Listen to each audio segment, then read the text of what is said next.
Ino, imbis magulit kita nang kakairasing kadaot para di masayang, nasamad na mahinoa kita. So, isa lang ibig sabihin hindi pagod sa ipagulay. So, anyway, manadyon adlaw sa tanan. So, for today's video is diha may sumpay ni nang sa ato vlog. Imbis ako ato plano is manlabaan na i-desert wala yun inikip para taas-taas sa ato video. But sadly, nasamad man kita. So, di ko sa madadyon, di ko sa ipagulay. Medyo gani, kinauna pa ako paglaba, desert ako nasamad kay kun nasamad ako daan, tapos siya pa ko laba may gan gabi ka haptos ko siya. Kay more on basa-basa ini man laba. So, I think, di ko sa meant to may sumpay din sa ato video. Imbis plano na ko to, isumpay kay pa grabe ka taan. So, gumawa ko ng paraan sa universe, at this is sa madadyon, by making na masamad ako. Di ba sa dyan magpanitan ng katapos niyo pa yung musamad? So, I think, tagtudo siguro ito ni Lord kay para ma-highlights ko na ako ang dapit din sa malikod. Instead, ato nang ka. Kaya ako matuplano lagi isumpay kapag grabe kataas. And then, ang labas is YouTube na. Kapag diretso na YouTube din ako maghimo ng lain na YouTube videos. Kapoy ba sa inyo maghimo ng edit. Nagbabaka sakali kay gana ba ang bigayan sa earnings sa YouTube, di ba? Punta na pagkabawan ako sa mad, di pa doon sa mahinog kay balak ko ako sa gulayon. Kaya dyan sa klase na nang kaisili kong gana ko moda ako mag-doubt nga si Diyan. Pero kung meant to be sa mahinog meto mahinog. Dawato na kamato ore. Nadi ko sa magulay today pero kung magulay sa sunod adlaw ko sila sa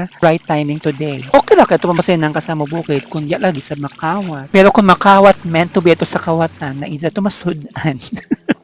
So anyway, going back, mga launa ako kinanlaba kay para. Uy, alauna na ako nakasugod panlaba. So ang mga kasunod to, ang lahat ng bagay ay may nakatakda at mayroong ibang mga pangyayari na hindi meant to be. So instead na mapaning, dapat matuwa ka dahil baka may magandang plano o mga pangyayaring pwedeng masigit pa sa inaakala mo. Kaya trust the process. So kahuman naman ako nanay, di lang ako taman. Thank you for watching. See you on my next video. Bye-bye. Ito yung paisumpay sabi ni si Malunggay kay. Gana ba si Malunggay sa madno kay makaundang ng dugo bisa uno kadakwan imo dugo. Dugo ba o sa mad? Nabahala na. Sabtalakan. Bye!